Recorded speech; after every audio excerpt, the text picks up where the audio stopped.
Where I don't start with a half a yard or a yard, because then you end up with all these pieces left over that don't necessarily match something that you're going to. So to figure out how much fabric you need for your binding is you take the perimeter. You add up 2 sides, 2 lengths. You add that up. You divide by, they told us 42 usable inches. Now, if you look at your fabric and it's not 42 inches, that the selvage edge is way out here or something, then divide it by, say, 40 or whatever. But it used to be 42 inches you could do it. And so that'll give you a number, and it'll be maybe unusual. It won't be a whole number. It'll be 3.5, 10.2, you know, it'll have, so you have to round up because it's telling you how many strips of binding you're going to need.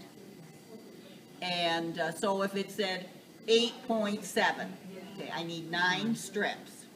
Okay, so then I take that 9 strips and multiply, if I'm making 2.5 inch binding, if I'm making 2-inch binding, I multiply it by 9, and that tells me how much fabric, how much yardage I need to make my binding.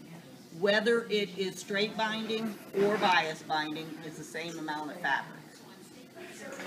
Did you measure all 4 sides or just the 2 sides? You went around all. I mean, you take the perimeter of your quilt. Right. So one.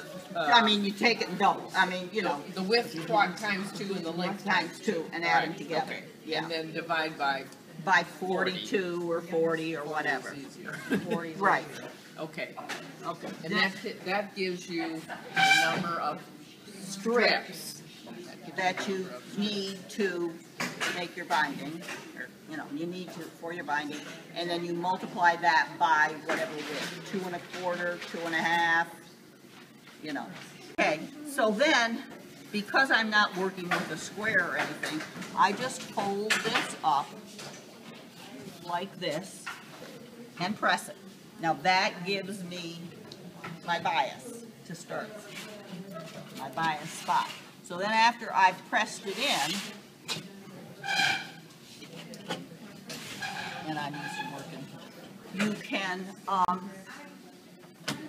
take your 45-degree line and just lay it on the side of your fabric. And that'll give you, and as you can see, it's just about the same line down through there. But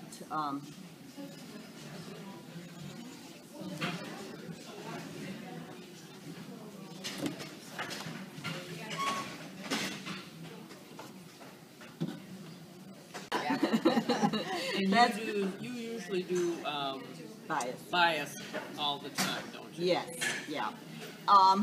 Not wall hanging so much because they hang, and if you were going to get a problem of stretching, you might. But I don't make a big wide binding, so I tend not to have too much of a problem with stretching. And it's double also.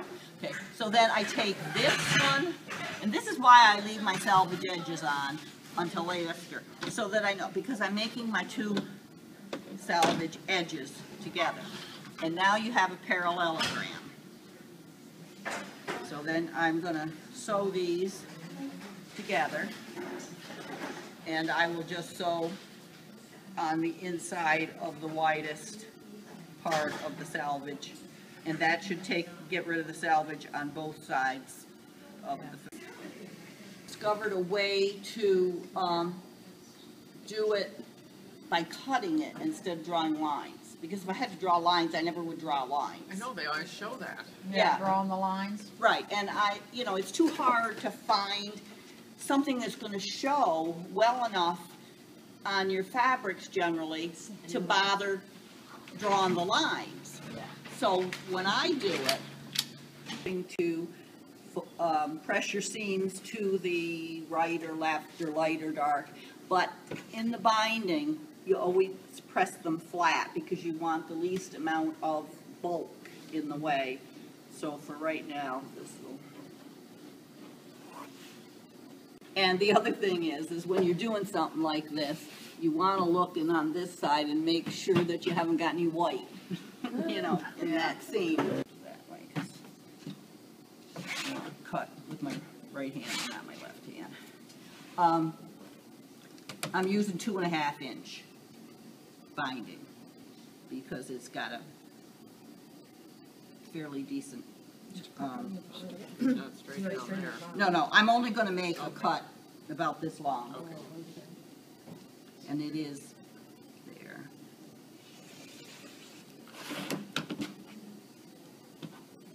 Okay, now, this is when, This is the key.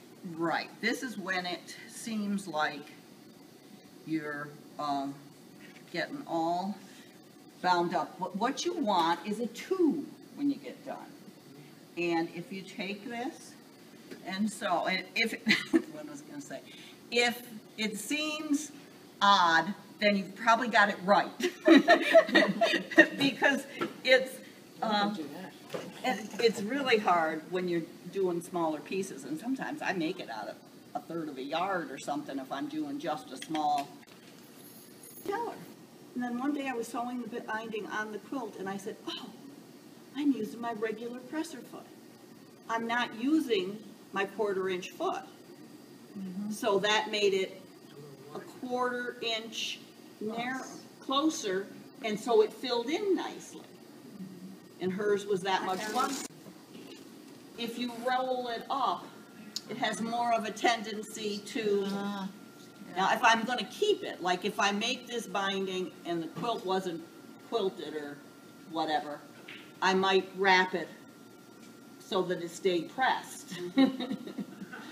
So I didn't have to press it again.